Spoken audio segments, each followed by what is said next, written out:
ଆଧ୍ୟାତ୍ମିକତାରେ ସାଧନା ଶବ୍ଦ ବହୁଳ ଭାବରେ ପ୍ରଚାରିତ। ସାଧନା କହିଲେ ଆତ୍ମା, ପରମାତ୍ମା, ସୃଷ୍ଟି, ଜ୍ଞାନ, ପ୍ରେମ ଓ ସତ୍ୟର ଅଭିବ୍ୟକ୍ତିକୁ ବୁଝାଏ।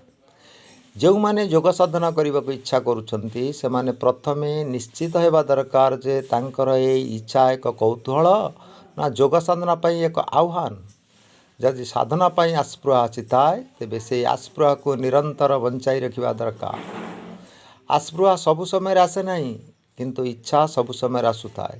ସଂସାରର ବୈଭବକୁ ଭୋଗ କରିବା ପାଇଁ ସବୁ ସମୟରେ ମନରେ ଇଚ୍ଛା ସୃଷ୍ଟି ହେଉଥାଏ, କିନ୍ତୁ ସ୍ରଷ୍ଟା, ସୃଷ୍ଟି, ଆତ୍ମା ଓ ପରମାତ୍ମାଙ୍କ ବିଷୟରେ ଜାଣିବା, ଅନୁଭବ କରିବା, ଉପଲବ୍ଧି କରିବା ଓ ଅଭିବ୍ୟକ୍ତ କରିବା ପାଇଁ ସବୁ ସମୟରେ ଆସ୍ପୃହା ଆସେ ନାହିଁ। ଯେତେବେଳେ ଅନ୍ତଃକରଣରେ ସତ୍ୱଗୁଣ ବୃଦ୍ଧି ପାଏ, ସତ୍ୱର ପ୍ରଭାବ ବୃଦ୍ଧି ପାଏ, ସେତେବେଳେ ଯାଇ ମନ ଭିତରେ ଆସ୍ପୃହାର ଉଦ୍ରେକ ହୁଏ ଏବଂ ପ୍ରାଣର ସାଧନା ପାଇଁ ଆଗ୍ରହ ସୃଷ୍ଟି ହୁଏ। ତେଣୁ ଆସ୍ପୃହାକୁ ସବୁ ସମୟରେ ବଜାୟ ରଖିବା ଓ ବଞ୍ଚାଇ ରଖିବା ପାଇଁ ସଚେତନ ଭାବରେ ଚେଷ୍ଟା କରିବା ଦରକାର ଏବଂ ସେହି ଚେଷ୍ଟା ହିଁ ହେଉଛି ସାଧନାର ପ୍ରଥମ ସୋପାନ।